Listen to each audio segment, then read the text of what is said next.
मेरे ख्याल में ये बात तो इसमें कोई दो राय नहीं है कि मामलात जो हैं वो बड़ी तेज़ी से तब्दील हो रहे हैं और ये खाली हवाई फायर नहीं हो रहा। इसमें जो अपोज़िशन है उसके पास इतना एतमाद है, इतना कॉन्फिडेंस है कि उनके हक में नंबर जो हैं वो जा रहे हैं। अब ऐन मुमकिन है कि एंड में कुछ ना हो, ज़ाहिर बात है पाकिस्तानी सियासत है, यहाँ तो काया पलटते हुए वक़्त नहीं लगता।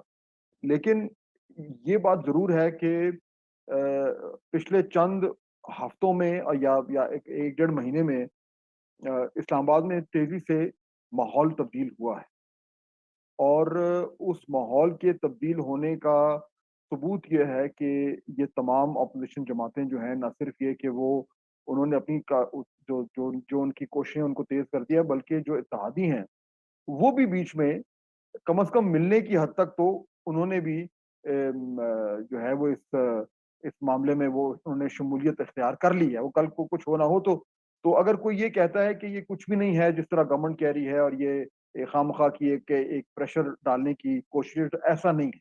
ये बात इसमें कुछ ना कुछ है। जी, अच्छा इसमें कुछ ना कुछ है। बिल्कुल, तो मैं ये भी मज़ीद इसमें इज़ाफ़ा करूँ फ़हद कि आपके मज़मून को पढ़ के भी और आपने कहा कि लंदन में जो शख्स बैठा है, यानी कि नवाज़ शरीफ, उसके पास वो मालूमात हैं जो नहीं हैं और लोगों के पास ये भी अभी एक कंसेंसस बन गया कि जो कुछ भी सियासी गेम चल रही है, वो उसमें बड़ी राज़दारी बरती जा रही है। आसिफ ज़रदारी, नवाज शरीफ और मे भी फजलुर रहमान और इन तीन और गालिबन एक चौथे साहब भी हैं जिनका मैं अभी जिक्र नहीं करूंगा।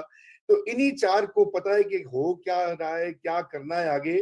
तो हमें थोड़ा सा ये बताइए कि आपके ख्याल से इनका जो गेम प्लान है ये फुल प्रूफ है या ये क्योंकि अभी ये ना भूलिए कि इमरान खान साहब के पास रियासती मशीनरी भी है, इक़्तिदार में है, 3 सूबों में उनकी गवर्नमेंट है। अभी हमने कल देखा मोहसिन बेग को भी वो जिस तरह से अरेस्ट किया गया है, एफआईए ने किया, तो इसका मतलब है कि गवर्नमेंट के पास सारे इख्तियारात हैं और यकीनन हुकूमत जो है वो अपने पत्ते भी खेल रही होगी। उनकी क्या काउंटर स्ट्रेटजी है इमरान खान साहब की, या आप समझते हैं कि वो भी कुछ टेंशन या स्ट्रेस का शिकार है, पैनिक की सिचुएशन है? सर्विस टायर्स की क्वालिटी पूरी दुनिया ने मानी। 40 से ज्यादा ममालिक में एक्सपोर्ट होने वाला Pakistan number 1 export tyre brand है सर्विस। मैं ही कह रहा था कि जो अपोजिशन के पास जो है वो 163 का फिगर मुझे अभी कंफर्म किया गया है। 178 जो गवर्नमेंट के पास है, तो 172 का जो मैजिक नंबर है वो चाहिए, यानी ऑपोजिशन को 9 लोग और चाहिए। ठीक। अच्छा, अब ये तो बिल्कुल रेजर थिन है, लेकिन ऑपोजिशन से जो मेरी बात हुई है वो उनकी उनकी अपनी असेसमेंट ये है कि अगर हमने बिल्कुल मोहतात होकर इस गेम को आगे ले बढ़ाना है, तो हमें 20 से 22 लोग चाहिए, ठीक। ताकि उसमें वो तमाम जो फैक्टर्स आप इंक्लूड करें जिनका भी आपने जिक्र किया, कि जाहिर बात है गवर्नमेंट खामोश तो नहीं बैठेगी, तो हर तरह के मामलात होंगे, कुछ कुछ इधर गिरेंगे, कुछ कुछ लोगों को एकदम नजला हो जाएगा और तो उनकी तबीयत खराब हो जाएगी उस दिन और वो वोट देने नहीं आ पाएंगे। कुछ लोगों का एकदम दौरा निकल आएगा कहीं बाहर जाने का, all all expenses paid trip, इस तरह के मामला तो हो जाते हैं। तो उन तमाम चीजों को फैक्टर इन करते हुए ऑपोजिशन का ख्याल है कि अगर हमारे पास अगर 20 से 22 लोग हों, तो उसमें अगर ये अट्रिशन होती भी है तो फिर भी हम सेफ हों। अब वो 20 से 22 कहां से आए, ये है असल बड़ा सवाल। और और उससे जुड़ा हुआ वो सवाल है जो आज मैंने पूछा कि ये 20 से 22 का जो असेसमेंट है, ये किसी इंडिविजुअल का नहीं है। जो भी इनकी ब्रेनस्टॉर्मिंग हुई है उसमें ये तमाम तर फिगर सामने आए हैं। ये बात आपकी दुरुस्त है कि जो एक्चुअल गेम प्लान है वो 4 या 5 लोगों के पास ही है। 4 का आपने जिक्र किया, मेरे ख्याल में मैं उसमें शहबाज शरीफ साहब का नाम भी ऐड कर देता हूँ। 5 कर लें चले आप। और कुछ और लोग जिनका आपने भी जिक्र किया लेकिन नहीं भी किया, तो मैं भी उनका जिक्र करूंगा और नहीं भी करूंगा, शायद उनको भी इल्म हो। लेकिन ये जो 20-22 का नंबर है, इसमें मेरी ये असेसमेंट है कि जाहिर बात है मियां नवाज शरीफ साहब ने ये बहुत बड़ा रिस्क लिया है।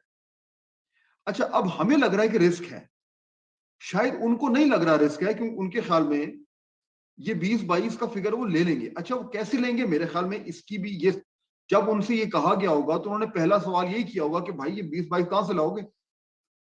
उसके ऊपर जो भी उनको जवाब मिला है या गारंटी मिली है या कोई कॉन्फर्मेशन मिली है जिससे भी मिली है, हमें नहीं मालूम, हर तरह की बातें हो रही हैं कि उनको उनसे एक्स मिले और वाई मिले और जेड मिले। लेकिन मियां नवाज शरीफ साहब ने अगर ये फैसला किया है कि आप जाएं और नो कॉन्फिडेंस की मूव को चलाएं, और उनके पास ये इतना कॉन्फिडेंस है कि मेरे पास 20 लोग आ जाएंगे, तो जाहिर बात है फिर ये तो बहुत बड़ा ब्रेक थ्रू है।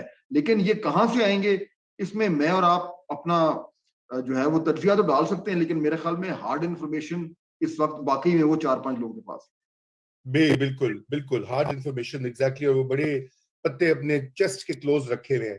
जी है। सोलंकी साहब, आप कुछ कहना चाह रहे हैं? जी, मैं ये पूछना चाह रहा था फहद से कि हुकूमत रेड जोन के अंदर क्या कर रही है। ये कल परसों फवाद चौधरी ने ये कहा, कल शहबाज गिल ने भी कहा कि हम काबीना को तौसीह दे रहे हैं, पंजाब में भी और वफाक में भी। इस मूव का क्या मकसद है? यस, देखिए, एक तो बिल्कुल इससे आपको वाजे होता है कि जो ये बार बार कह रहे हैं कि जी हमें तो मसला ही कोई नहीं है, हमें तो प्रॉब्लम कोई नहीं है, ये तो बिल्कुल ऑपोजिशन के पल्ले है ही कुछ नहीं। इससे जाहिर बात है, क्लियर हो जाता है कि इस वक्त हुकूमत के अंदर जो है वो किस तरह की खलबली मची। अब ये oldest trick in the book है कि आप जो है वो ये गुडीज को बांटना शुरू कर दें, ताकि वो लोग जो थोड़े ढीले हो रहे हैं उनको आप बांध के रख लें। मेरे ख्याल में it is a little too late. और वो मैं इसलिए कहूंगा कि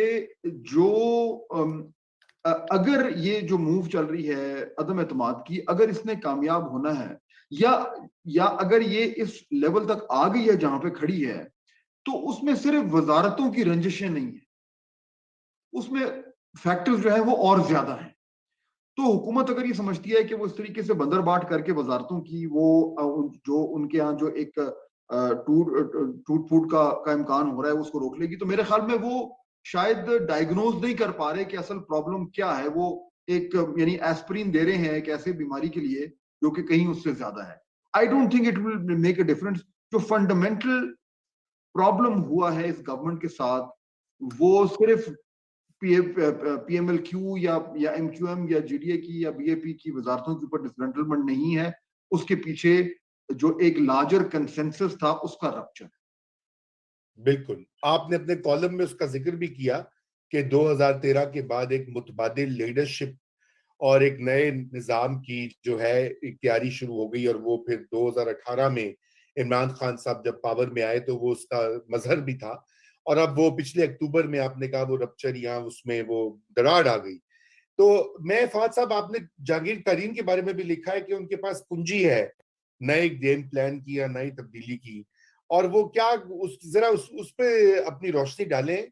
जाहिर बात है वो बड़ी मेल मुलाकातें कर रहे हैं जहांगीर तरीन, उनका ग्रुप बड़ा एक्टिव हुआ है, और मुख्तलिफ खबरें आ रही हैं कि कुछ उनके लोग जो हैं वो नून लीग के साथ मिलना चाहते हैं, कुछ लोग टिकट चाहते हैं, कुछ लोग तरीके अदम एतमाद अगर आती है उसका साथ देंगे। तो जरा इसके ऊपर हमें बताइए कि जहांगीर तरीन का क्या रोल होगा, आपकी असेसमेंट क्या है? बिल्कुल, आई थिंक ये ये हमारी सियासत का ये एक अजीब सा हर कुछ अरसे बाद ना एक वो ट्रेंड है जो घूम कर वापस आता है और हमें याद कराता है कि यहाँ पे बड़ी तेजी से जो है वो मामलात और हालात चेंज होते हैं। ये मेरे ख्याल है हार्डली साल 1.5 साल पुरानी बात है कि हम देख रहे थे कि जहांगीर तरीन साहब जो है उनका फॉल फ्रॉम ग्रेस हुआ था, और उनको कोर्ट कचहरी में जो है वो जाया जा रहा था, और हुकूमत की तरफ से जिस तरीके से उनके ऊपर प्रेशर डाला जा रहा था वगैरह वगैरह, और उनके साथ जो लोग शामिल थे उनके साथ क्या क्या हो रहा था। मुझे मैं आप दोनों के साथ एक बड़ा एक छोटा सा एनेक्डोट शेयर करना चाहता हूँ कि मुझे एक आज से कुछ तकरीबन साल 1.5 पहले ही हम बात कर रहे थे किसी एक आम सियासी शख्सियत से, तो वही बात हो रही थी कि जी कि ये मामला किधर जाएगा, हर तरफ से चीजें फंसी हुई हैं। उस जमाने में अपोजिशन की पीडीएम भी कहीं नहीं जा पा रही थी, हुकूमत की गवर्नेंस भी कुछ नहीं हो रही थी, वन पेज भी चल भी रहा था, नहीं भी चल रहा था, तो एक अजीब सी सूरत हाल थी। तो मैंने एक सवाल किया था कि ये क्या है कि अब एकदम मामला फंसे हुए हैं, कुछ nothing seems to be moving. तो वो एक बड़े एक्सपीरियंस्ड और सीनियर सियासतदान, उन्होंने बड़ी इंटरेस्टिंग बात की। उन्होंने कहा देखें, हमारे यहाँ जो पॉलिटिक्स है वो इशू ड्रिवन नहीं है, वो इवेंट ड्रिवन है, event driven. And just when you feel के कुछ भी नहीं हो रहा, कोई एक इवेंट होता है और वो तमाम की तमाम सियासत को घुमा के रखता है। तो वही हुआ, एक इवेंट हुआ और उसके बाद 6 अक्टूबर का जो है वो तमाम तर चीजें जो हैं, सारा फॉर्मूले, सारी इक्वेशंस, सब कुछ चेंज हो गया।